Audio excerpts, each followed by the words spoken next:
Saudações a todos, vamos retomar e reiniciar o nosso curso dedicado a estudar a teoria de grupos. Pois bem, dando continuidade, nós estávamos falando durante a aula anterior, nós estávamos exatamente fazendo algumas demonstrações de importantes propriedades e agora dando continuidade à apresentação de importantes propriedades, vamos analisar a propriedade número 3, na qual nós consideramos que se existir um elemento A que pertence a um grupo indicado por G maiúsculo e se nós considerarmos que N pertence aos inteiros, esse N maiúsculo pertence ao espaço matemático dos inteiros, ao conjunto dos números inteiros, então vamos apresentar algumas definições importantes.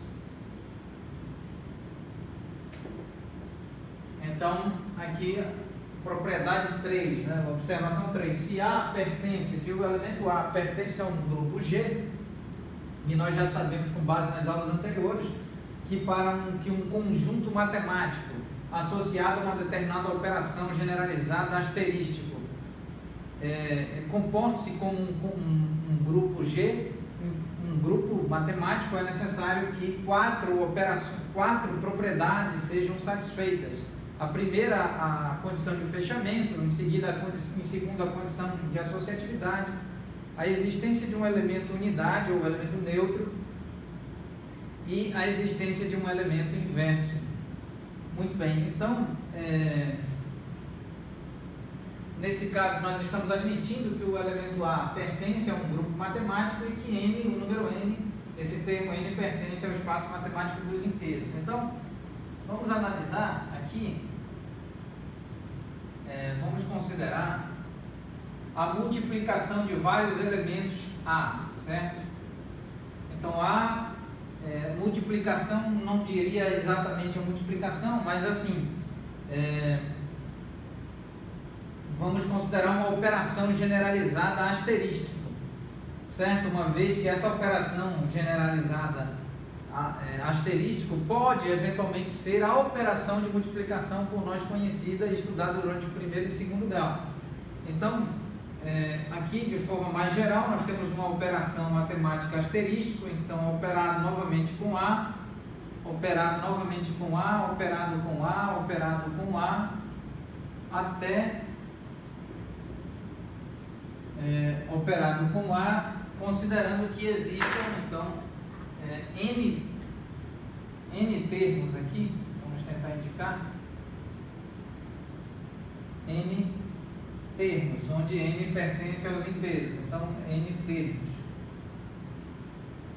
Então aqui nós podemos escrever A e aqui N, indicando que nós temos N termos de A operados a partir dessa operação genérica asterísticos, que eventualmente pode ser uma operação de multiplicação. Muito bem, então aqui nós temos N pertencente aos inteiros e N maior do que zero. Muito bem, ainda uma outra situação, vamos considerar aqui o inverso, o elemento inverso, né? Então, se A pertence ao grupo, então existe necessariamente um inverso de A, vamos tratar assim, como um inverso de A, e esse inverso é o elemento inverso da forma mais geral possível, e que eventualmente inclui os números elevado a expoente menos 1. Eventualmente inclui os números elevados a expoente menos 1, mas esse é uma nomenclatura associada a um termo generalizado, assim, a um termo inverso generalizado correspondente ao elemento A. Então esse aqui é o inverso de A. E esse também, obviamente, deve pertencer ao grupo matemático. Então nós vamos considerar aqui, nós vamos considerar Então, o elemento inverso operado aqui com outro elemento inverso, operado com outro elemento inverso, operado com outro elemento inverso, até uma última operação com o último elemento inverso. Vamos admitir que existam aqui n termos. N termos.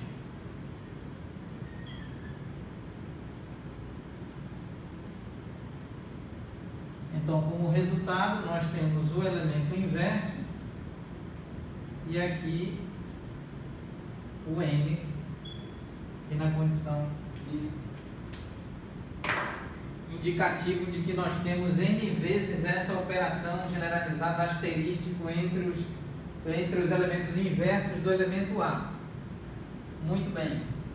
Agora, nós sabemos que aqui n pertence aos inteiros e n é maior do que zero. Muito bem.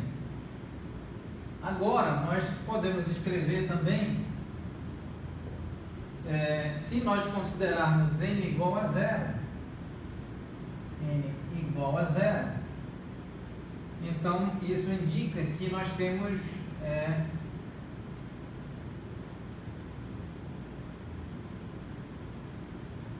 nós vamos definir assim: A submetido a zero operação generalizada asterístico, então o A submetido a nenhuma operação, em outras palavras, é igual ao elemento unidade, onde esse é o elemento unidade ou elemento neutro. Um elemento que pertence ao grupo matemático G, tal que A multiplicado pelo seu correspondente inverso é igual ao seu correspondente inverso multiplicado por A, que é igual ao elemento unidade. Muito bem. Então, nós temos essa situação. Quando não existem termos vinculados a uma determinada operação generalizada asterístico, então esse A com um índice superior a n igual a zero indica exatamente o elemento neutro.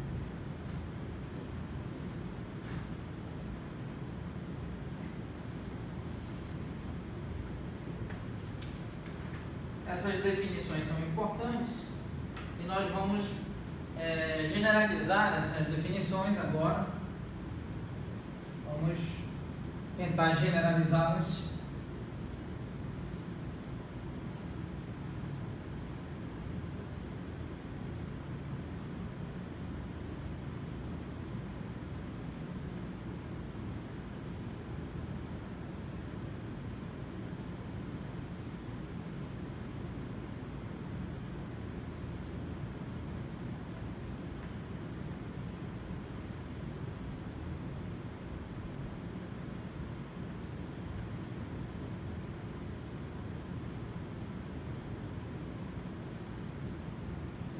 Então, generalizando, vamos tentar entender, vamos fazer A asterístico, A operado com aqui a operação generalizada asterístico, operado novamente, aqui nova operação, última operação. Então, se nós admitirmos n termos,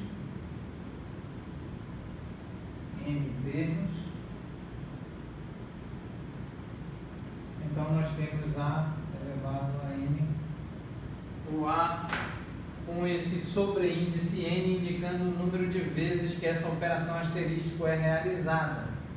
Assim, o número de vezes que o A interage aqui com a operação. Então, primeiro, segundo, terceiro, quarto, quinto, até o n-ésimo termo. Então, aqui nós vamos indicar assim como n minúsculo, vamos indicar,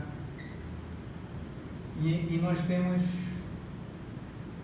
esse n minúsculo pertencente aos inteiros e n maior do que zero. A próxima é quando nós consideramos o elemento inverso de A, e aqui nós temos a operação de n termos inversos de A. esta operação é uma operação generalizada asterístico, que eventualmente pode ser uma operação do tipo multiplicação usual, tal como nós conhecemos.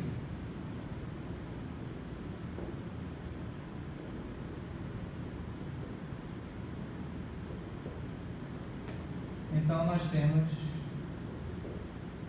e aqui n minúsculo, e como nós vamos escrever,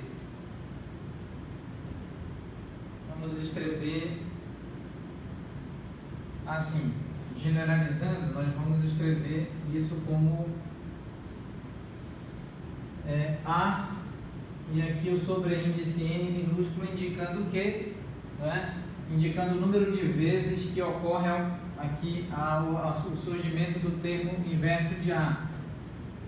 Mas aqui o n pertence ao inteiro e n é menor do que zero. Então nós estamos generalizando para nós usufruirmos de toda a amplitude do espaço dos inteiros, que vai de menos infinito até mais infinito, passando pelo n igual a zero. Então,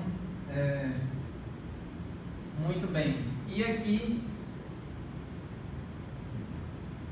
se nós fizermos n minúsculo igual a zero, isso implica que não existe termos sendo operados entre eles. Então nós temos A sobre índice zero, isso é igual ao elemento neutro, não o elemento unidade ou o elemento neutro, de modo que nós já sabemos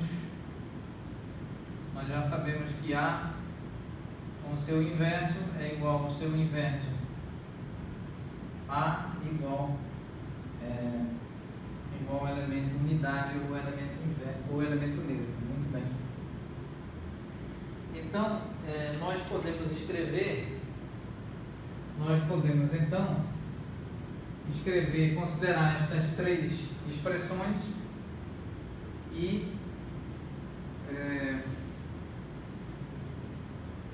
então analisarmos da seguinte forma: esta configuração, não é, de n termos. Aqui nós também temos, por assim dizer, n termos, não é? Também aqui.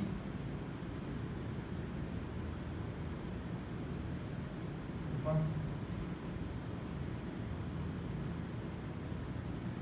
Vamos colocar assim: aqui nós temos módulo de n termos, aqui módulo de n termos.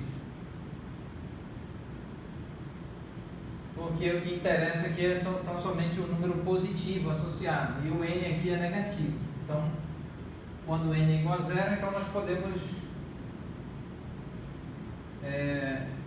se nós escrevemos A sobre índice n, nós estamos considerando todo o espectro dos números inteiros, variando de menos infinito até mais infinito, passando pelo zero, n igual a zero.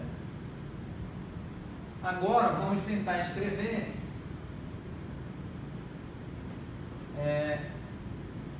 vamos tentar fazer uma operação, continuar o processo de generalização. Vamos tentar fazer a seguinte operação: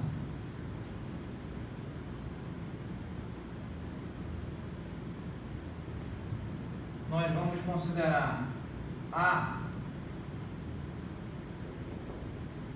sobre índice M operado com A sobre índice M. Ou então podemos considerar aqui P. E então, como nós vamos escrever? Nós vamos escrever assim: A operação generalizada, A operação generalizada, A operação generalizada, operação generalizada, A. Então aqui nós temos operação generalizada, entre colchetes nós temos A, operação generalizada, A operação generalizada, A operação generalizada,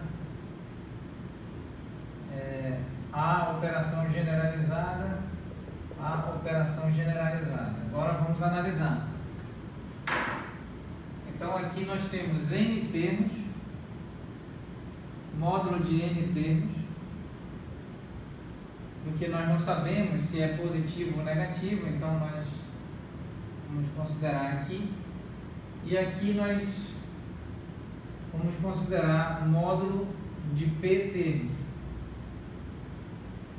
Por quê? Porque só interessa o número positivo. Eventualmente P é negativo ou N é negativo, então nós precisamos considerar o módulo. E então, uma vez que existe essa operação generalizada de conexão, nós vamos escrever aqui a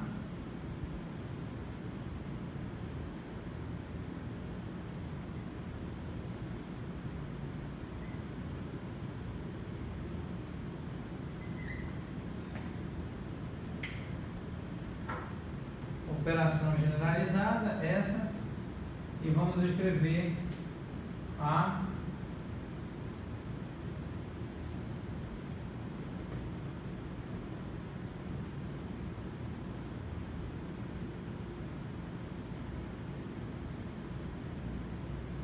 muito bem, de modo que agora nós temos quantos termos? Nós temos N, módulo de N mais módulo de P termos. Então nós podemos escrever isso como A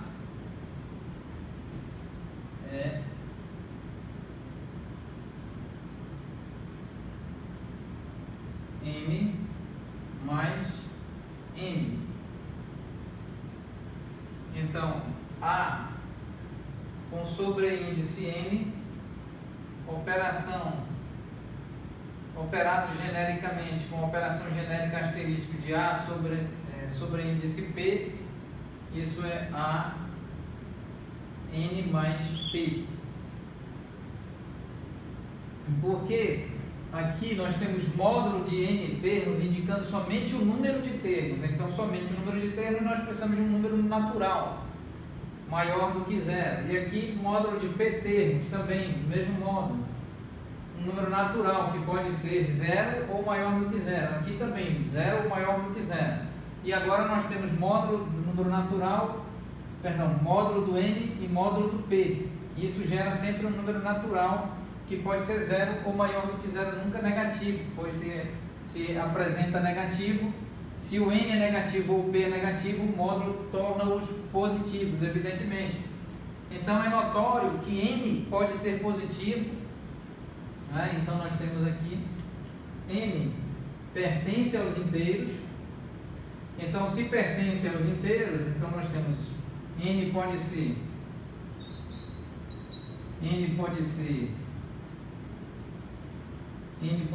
maior do que zero, N pode ser menor do que zero e N pode ser igual a zero. Aqui, P pertencente aos inteiros. Então, P pode ser maior do que zero, P pode ser menor do que zero ou P pode ser igual a zero. Muito bem. Mas sempre, obviamente, né, módulo de N é maior ou igual a zero e módulo de P é maior ou igual a zero. Então, por isso aqui nós temos a soma algébrica de N mais P. E aqui não, nós temos a soma do módulo de N com o módulo de P, uma vez que nós estamos identificando apenas o número de termos e não exatamente o sinal do expoente. Pode ser positivo, pode ser negativo. O sinal desse sobreíndice pode ser positivo, negativo ou pode ser igual a zero. Então esta é uma forma cuidadosa de fazer a generalização. Nós precisamos continuar com essa generalização.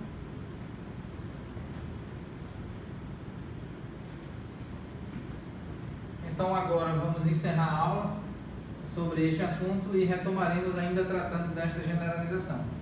Agradecemos a atenção de todos, muito obrigado.